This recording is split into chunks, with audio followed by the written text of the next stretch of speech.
The old lighthouse keeper, Silas, squinted at the churning sea.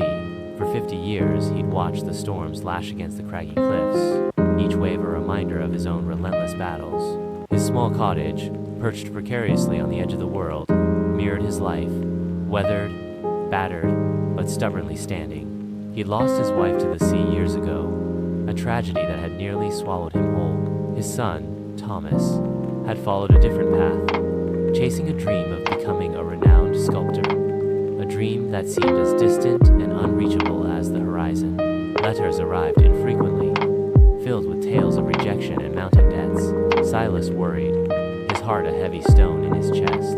He'd poured his own meager savings into Thomas's ventures, believing in his son's talent, despite the mounting evidence suggesting otherwise. One particularly brutal storm, mirroring the tempest in Silas's soul, raged for 3 days. The waves crashed against the lighthouse with ferocious intensity, threatening to tear it from its foundations.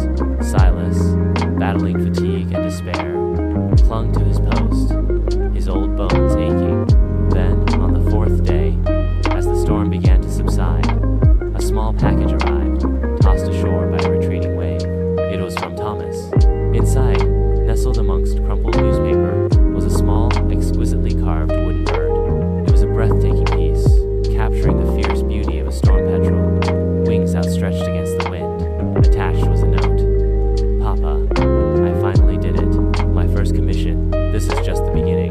Silas's weathered face cracked into a smile that hadn't graced his lips in years.